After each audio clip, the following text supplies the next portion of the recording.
There was once a mouse. He was a very busy mouse. He kept his nose close to the ground, looking, gathering, hoarding, busy with all the things that mice keep themselves busy with. But every once in a while, he'd hear this sound. He'd get up on his hind legs, his whiskers would twitter, his tail went up. One day, he decided to go up to one of his fellow mice. Excuse me, my brother, do you hear a roaring in your ears?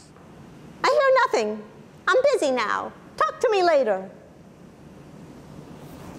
Little Mouse thought he'd just ask one more. Oh, excuse me, my sister, do you hear a roaring in your ears? A roaring? What, are you crazy in your head? I hear nothing. And she dropped down into a hole in a fallen cottonwood tree. Well, Little Mouse decided to forget about the whole thing, put it behind him, forget it and get back to his busyness. But every once in a while, he'd hear that sound. It was faint, but you could hear it. One day, he decided to go away from the center of the world of mice, and he stood listening. And all of a sudden he heard, "Hello, little brother." His head went down, his tail went up. He hit himself as much as he could. "Hello, brother. It is I, Brother Raccoon. What are you doing out here by yourself?" I heard a roaring in my ears, and I'm investigating." "A roaring," said Raccoon. "Now that'd be the river. What you hear is the river. Come, walk with me. I'll show you the river." Now, Little Mouse had never been away from the world of mice, and his heart was beating in his chest. But he reasoned with himself that if he saw this river, then maybe he could forget about it, get back to his busyness. And furthermore, nobody had believed him. So he could have Raccoon come along and testify about the river. So he got up very close to Raccoon. "Lead on, my brother, to the river." Well, Little Mouse and Raccoon began going along through the bush. And Little Mouse could smell the scent of all kinds of things that had gone past them that way. At last they came to a place where the tall grass grew high. And when they came through the grass, there it was. Oh, it was wild and free and wide. Why, it would take 1,000 mice from tip to tail to get across that river. And light sparkled on its surface, and there were places that were deep and dark without a bottom.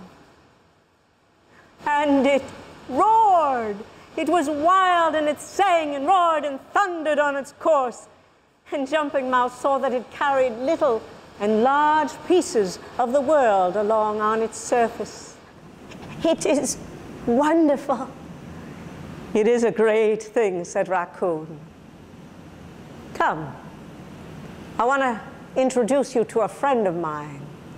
So Little Mouse and Raccoon went along the river. And they came to a place where it was quieter, where green lily pads lay on the surface with flowers coming out of their centers. And on one of the lily pads was a slick green frog with a white belly. "Welcome to the river. How do you like it here?" "Amazing," said Little Mouse. Then Raccoon interrupted, I must leave you now, but don't be afraid, for Frog will take care of you now." Little Mouse turned, and he watched as Raccoon went up the river. And then he saw a strange thing. Well, Raccoon found a crab apple, and he took it down to the river, and he washed it, and then he ate it. Little Mouse went down to the river, and he looked in, and he saw a frightened little mouse looking back at him. "What are you doing there? Aren't you afraid?" "No," said Frog. "I'm not afraid.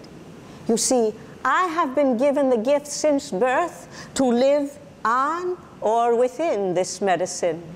You won't see me when Winterman comes and freezes this river. You must come when Thunderbird is overhead. When the world is green, you see, I am the keeper of the river. Amazing, said Little Mouse.